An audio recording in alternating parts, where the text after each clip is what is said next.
Hello ladies and gentlemen, Nick here and welcome to my review of Doctor Who Season 22, Story 3, The Mark of the Rani, which sees the introduction of the Rani, played by Kate O'Mara. Of course, Big Finish fans will know that she has regenerated into Siobhan Reedman, but that'll be her second incarnation. Kate O'Mara is the first incarnation. It also sees the return of Anthony Aney, and no, they do not explain how he escaped, but they do acknowledge that he almost died there, but he has escaped, but they don't say how he escaped. This is what Stephen Moffat meant by the Master just escaped. So he just comes back and says, I escaped. And that's what he basically did with Missy in the Capaldi era. But, yeah, Mark Of The Rani. Now, this one has gotten a bit of a bad rep, but I don't think that's fair. I think this is actually a pretty good story. I think this is a fun, light-hearted, entertaining story. This is probably the most light-hearted Colin Baker story. Not so violent. There is some physical violent stuff. Some of it's actually not really choreographed that well, to be honest. But I think the story's good. I think there's some decent writing. I mean, people saying the Colin Baker era has got bad writing, but as I keep going through these stories, I'm finding that to be less the case, especially when going in order. Usually when I watch Doctor Who, before doing this big marathon, I've dipped in and out, and sometimes I do dip in and out at other places along the line, even whilst going through the marathon, but going in order for the main reviews. Apart from the ones that have already been done, unless they need redoing. But even going in and out, I didn't really see that much of what people were saying. I was seeing what they were saying, but I didn't see it as much as what they were saying. And now going in order, apart from Twin Dilemma, and maybe parts of Attack of Time, and maybe parts of this story, and maybe parts of later stories down the line, even less so. So I can see why some people would say bad writing, same thing along the lines of the Capaldi era. But as I keep going along, I'm finding it more easier to like this era, more than usual, which has been something quite similar to previous eras, to be fair. But I'm finding it very easy to like the Colin Baker era a bit more. I've always been a fan of Season 22, but I'm just finding it easier, and just the Doctor is easier to like. I mean, yeah, there is the occasional outburst in this story. I think that is just part of the character. We've got to accept that, at least for the TV version of the Sixth Doctor. We've got to accept that, or at least for the first year or so. But I think it's a good story. I mean, it's not amazing, but it's good. It's enjoyable. It's light-hearted for anyone who's a bit annoyed with who doesn't like all the violence, who's a bit angry about it. This one's a bit more tame. This one's a bit more light-hearted, a bit more enjoyable. So yeah, it's a good story, and some good scientific stuff mixed in with historical stuff. The Rani is trying to get this chemical from humans that would give them a bit that gives them is able to help them rest, and she's taking that so she can give it to her people that she's got on her planet after an experiment made them a bit restless, and she's okay with the humans being restless instead. Meanwhile, the Master is continuing his vendetta to kill the Doctor, and the two sort of team up, although in the Rani's case reluctantly, to achieve a greater goal of the Master maybe getting a base on Earth to rule the universe whilst the Rani's experiments continue. And she's really only interested in her experiments, and the Big Finish audio plans of the Rani does explain that she only really cares about her experiments and her work, and has little regard for anything else, or specifically anyone else. And that's definitely proven in the scene where the poor Luke gets himself turned into a tree, and the Rani's just like, oh, I don't really care. I mean, he's better like that, to be honest, which really upsets the Doctor. He's actually trying to keep a lid on his emotions in that scene, and I find that brilliant, especially for this incarnation of the Doctor, who really didn't seem to be caring about anybody but himself until the very end of part 3 of Twin Dilemma. However, after that point, and certainly in the previous 2 stories, and now here, he definitely cares about people. He's back to his old self, or new old self. So I'm finding that great, and I think it actually worked well with his personality. And like I said with the last story, I think he's getting more likable. Well, this and the last 2 stories, I should say, but this last story in particular, because that one was a little bit different for his characterization. Here we got a bit more, one or two more outbursts, and a bit more like what we saw in Attack of the Cybermen, but, that's keeping it consistent, at the very least. And Colin does a fantastic job. Colin Baker is consistently good. I don't think we've had this consistently good performance since Tom Baker's penultimate season. I think he did I think Tom Baker was brilliant in season 18, but I think because of him having, I think he was unwell with Spanish flu, I believe it was. Not Spanish flu, but some sort of illness at the time, and also with him disliking all the changes that were happening under the new producer, so he probably wasn't as up to standard as the previous 6 seasons, but he was still really good, in my opinion. So I think we haven't, whilst I loved Peter Davison, I think Colin Baker's performance, at least since from Attack of the Cybermen, has been the most consistent since Tom Baker's penultimate season, performance-wise, although Peter Davison's was pretty consistent. But yeah, I also think it's probably the best Doctor performance since possibly late Tom Baker or City of Death or Shard era time. I think the best Colin Baker performance is probably still Vengeance on Varos at the moment. But I think he does really well, and yeah, I can see why some people just wouldn't like the Doctor. I just don't know why they would say they don't like Colin Baker. He's amazing. Nicola Bryant continues to be okay as Perry. I think she's getting it flips-flops with her being pretty good and her being okay. In this case, she's good. She's good. I think she should have been a bit more active in some spots and maybe help the Doctor when he's dangling from the chain that's going to the mine. I think she should go a bit more involved.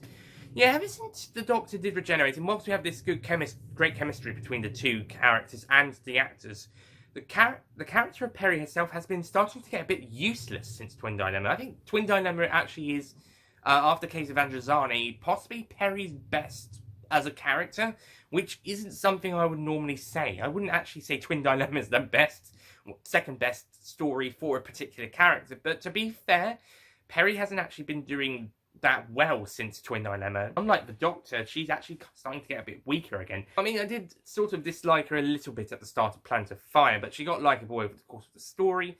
She's still more likeable than that. But I think her character really needs to improve a little bit. I think it might next story, but don't hold me to that.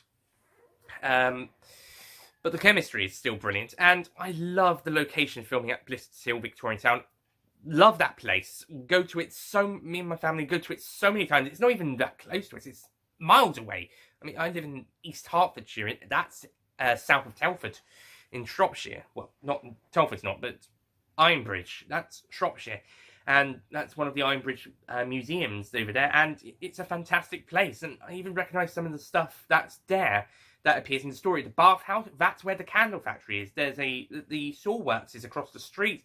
The mine pit, the canal bit. There's been new stuff added to it, especially since 2009 with Canal Street. We went, actually 2019. We've been going there occasionally, not every year, not so often, but every other couple of years or so. If we're going, maybe we'll pop in on the way to another holiday or something, or just especially go there just because.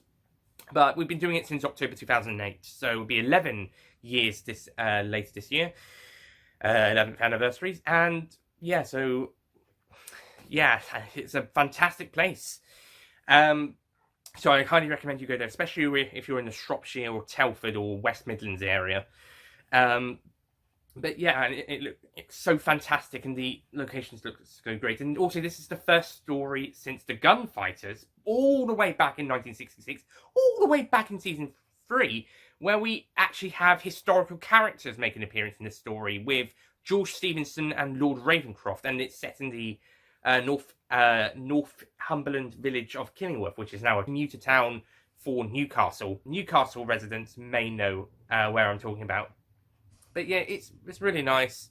But yeah, that's cool. It's great to see these historical characters make an appearance, especially George Stephenson. He's a really great character. That's a really special person for me because of him helping to pretty much start the railways. As you may or may not know, I am a fan of the railways and the trains. And we even see a bit of one of his train, possibly rocket. Might not be historically accurate, but it's a nice tease. So yeah, that's great. He's a good character, and so is Lord Ravencroft. I also like the new characters, the guys who the historical context is that I suppose this is late Georgian era. It says early 19th century, is that these guys are supposedly forming Luddites, so they smash the machinery in case they lose their jobs. And that's the cover that the Rani is using with the side effects of them getting restless. And the Rani uses that as a cover. Of course, the Doctor uses it's not that they're not joining the Luddites, it's something different. And he works out the mystery from there and even goes undercover for a bit. And that's really brilliant. And all his techno stuff is really great. And also finding out the traps set by the Rani and just some really great stuff. I do think part 1 is a great setup story. And I think that one's slightly better than part 2. But part 2 is certainly a brilliant watch and really enjoyable. And like I said, great to watch George Stephenson and Luke, the son of one of the guys who gets experimented on by the Rani. He's a great character. And even a bit where George Stephenson said, "Oh, he'll be a great man one day, even better than me," and that's when I know, yeah, this Luke's gonna die, isn't he? And then the Master takes over his mind with one of the Rani's special mini maggoty things.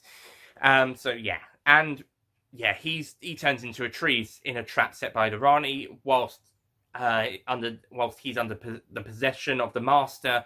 Trying to bring Perry to said trap, or at least to a trap set by the Master. Of course, the Doctor is able to save Perry, and that's in that bit where the Doctor says that she's not worthless to him, as I mentioned back in my Twin Dilemma review. And I think from that bit, that's when Perry becomes pretty great, as she has to look after the Master and the Rani, whilst the Doctor tries and stop some more people going to that forest. He sort of succeeds. Not some people get treed. But everybody else, I say about 2 perhaps, but everybody else then escapes. So yeah, that was really great, and I really enjoyed this story, to be honest. I think it's a good story. I don't think it's particularly perfect, but I think it's good. I think it's enjoyable, and I think execution-wise, they hit it on the nail for the most part. I mean, some sets look, obviously they're sets, especially when compared to all the location work. But still looks absolutely brilliant, and yeah, it's just handled so well. So I'm going to be giving the Mark of the Rani a 8 out of 10.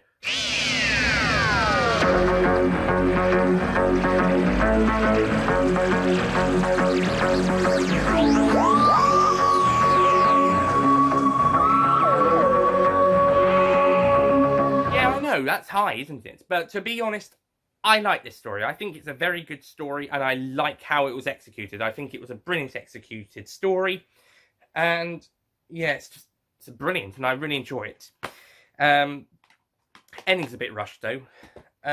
So yeah, that's it from me. Thank you for watching, and next time I'll be taking a look at possibly the second best 6th Doctor story. It means after the Attack of the Cybermen, this one could be my next favourite 6th Doctor story. The Two Doctors, which, along with Vengeance on Varos, is one of the most popular ones of this era, is also possibly the most violent in terms of violence for the sake of violence, as opposed to contextual violence like Attack of the Cybermen and Vengeance on Varos, and sort of Revelation of the Daleks. I mean, there is contextual violence in this story, but there's violence for the sake of it as well. See Part 3. Yeah, and this is a 3-parter. Woo! So yeah, next time we'll be taking a look at the Two Doctors, and I'll see you guys next time. Goodbye.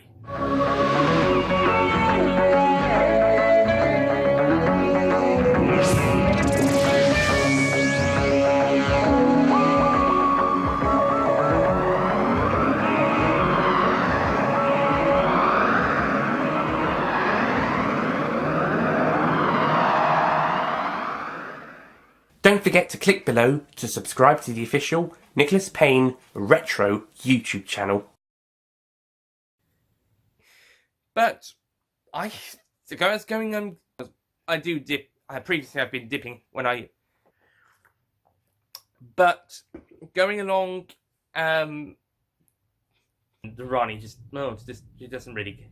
Unlike her Dr. Count, she's not as unlikable as Town. That sort of is which is pretty much a Newcastle fans will